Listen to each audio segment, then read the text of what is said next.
Olá, meus irmãos, a paz do Senhor Jesus a todos. Hoje é dia 17 de fevereiro de 2023, uma sexta-feira, e nós estaremos meditando na palavra do Senhor. Em 1 Timóteo, no capítulo 4, o apóstolo Paulo, pelo Espírito Santo de Deus, ele escreve: Ora, o Espírito afirma expressamente que nos últimos tempos alguns apostatarão da fé, por obedecerem a espíritos enganadores e a ensinos de demônios, pela hipocrisia dos que falam mentiras e que têm cauterizada a própria consciência. Quando eu leio essa palavra, eu percebo o poder de Deus, o poder revelador do Espírito Santo de Deus. Evidentemente, o apóstolo Paulo, pelas suas próprias faculdades mentais, intelectuais, não teria nenhuma condição de escrever algo que estava há tempos à frente da sua época, ou seja, no futuro. Mas aqui o Espírito Santo de Deus, aquele que pairava sobre as águas, quando tudo era abismo, aquele que está para guiar a igreja por toda a verdade, e aquele que é o próprio Deus, ele afirma expressamente, ou seja, ele clama dizendo, ele ensina, olha, nos últimos dias alguns apostatarão da fé, porque irão obedecer a espíritos enganadores.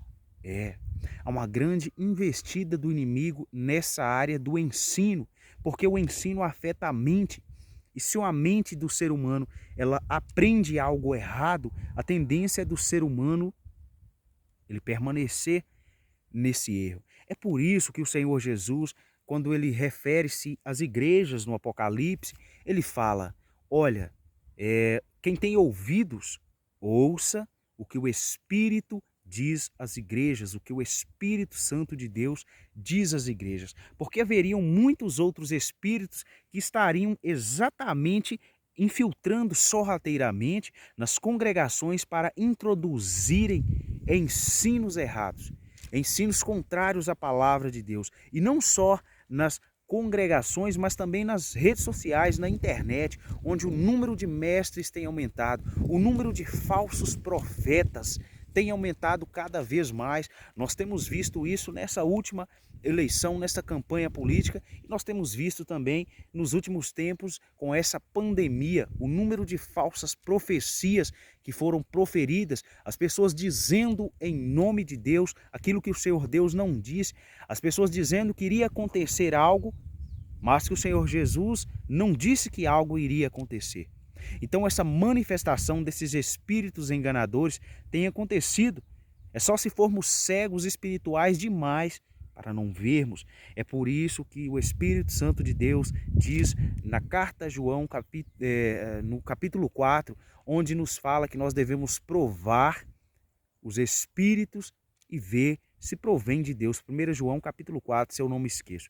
Então nós temos que estar sempre constantemente provando, examinando, porque o diabo ele se transfigura em anjo de luz. Satanás ele tem uma habilidade em enganar, com astúcia, ele leva muitas pessoas, muitas congregações ao engano.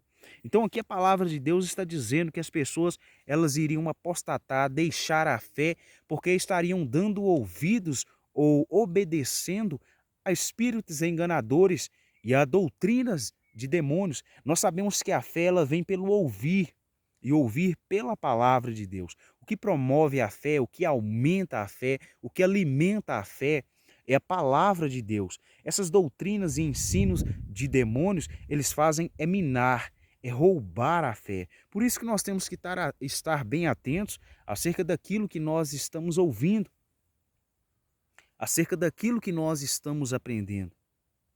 Porque se nós nos alimentarmos daquilo que não provém da palavra de Deus, nós enfraqueceremos e o final disso é a apostasia. E aqueles que abandonam ao Senhor uma vez depois de ter conhecido, de ter experimentado e visto que o Senhor é bom. Se a pessoa chegar a abandonar, poucos voltam e na realidade é quase impossível da pessoa voltar, sabendo que para Deus nada é impossível. Mas aquele que está em pé, olhe para que não caia. Muitas pessoas têm caído por obedecerem a espíritos enganadores. Como que os espíritos enganadores eles agem? Eles agem de uma aparência espiritual. Como aqui, se nós continuarmos a leitura, nós vamos perceber algo que esses espíritos enganadores faziam.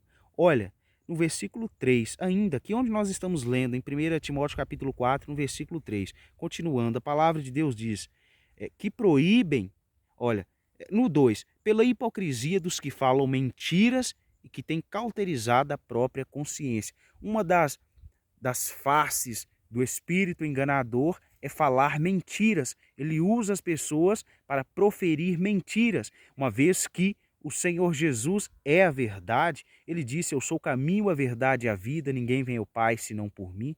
O Senhor Jesus é a verdade, pois todos aqueles que conhecem a Ele são libertos, e conhecereis a verdade, e a verdade vos libertará. Então esses espíritos enganadores, eles vão na contramão disso, eles são a mentira. Outra coisa que acontecia naquela época, que proíbem o casamento e exigem abstinência de alimentos que Deus criou para serem recebidos com ação de graças pelos fiéis e por quantos conhecem plenamente a verdade. Isso aqui é algo que estava acontecendo na época. Eles estavam proibindo, os espíritos enganadores estavam usando muitos mestres para proibirem o casamento e para que as pessoas vivessem em abstinência de alimentos que Deus criou, ou seja, que as pessoas deixassem de se alimentar de determinados alimentos para serem pessoas mais espirituais, né? Então que eles estavam proibindo o casamento, uma vez que o Senhor Deus instituiu o casamento. Quando ele criou o homem, e ele disse, olha, deixará o homem pai e mãe, unirá a sua mulher e serão os dois uma só carne. Quando o Senhor Deus cria Adão, ele diz, não é bom que o homem esteja só. Farei para ele uma auxiliadora idônea, uma ajudadora. Então nós percebemos que o Senhor Deus instituiu o casamento. E aqui esses falsos mestres, com a consciência cauterizada pelos espíritos enganadores, eles estavam proibindo o casamento e também estavam fazendo ou exigindo das pessoas a abstinência de alimentos, querendo colocar ordens sobre as pessoas, ordens das quais o Senhor Deus não havia instituído. Então aqui também nós percebemos que as pessoas elas se apostataram da fé por obedecerem a espíritos enganadores. Então os espíritos enganadores, eles podem, entre aspas, esbanjar um determinado tipo de ordem, porém não têm autoridade. Eles não têm autoridade para convencer o homem do pecado, do juízo e da justiça. Isso só o Espírito Santo de Deus tem. Só o Espírito Santo de Deus, no qual a igreja tem que ouvir. A igreja tem que ouvir ao Espírito Santo de Deus. A igreja nos últimos dias precisa de ter mais discernimento espiritual. A igreja precisa de buscar ao Senhor com todas as suas forças. Não só de maneira física. Muitas das vezes as pessoas têm buscado ao Senhor só de maneira física. Talvez elas saem das suas casas e vão até a congregação, oram, mas só de maneira física. O coração está longe de Deus. O corpo está ali, mas a alma está distante. Está nas preocupações, nos afazeres desta vida. Há muitas pessoas que também talvez buscam ao Senhor só de forma emocional. Eu vou na igreja porque quando eu ouço os louvores eu me sinto bem, eu me sinto alegre, eu me sinto em paz. Enfim, quer um bem-estar emocional. Poucas pessoas buscam ao Senhor para serem alimentados, para terem as suas forças espirituais renovadas. Buscar ao Senhor para que as nossas forças espirituais sejam renovadas exige de nós muito sacrifício, muita renúncia, o que é algo muito difícil nos últimos dias, pois o número de distrações e de entretenimento tem sido muito, mas nós temos que buscar ao Senhor. A palavra do Senhor diz que todo aquele que me busca de madrugada me encontrará. O Senhor Jesus nos exorta a jejuarmos, a orarmos, a vigiarmos. Então, nós precisamos fortalecer espiritualmente, nos alimentarmos espiritualmente pela palavra de Deus. Que Deus abençoe a todos, em nome do Senhor Jesus.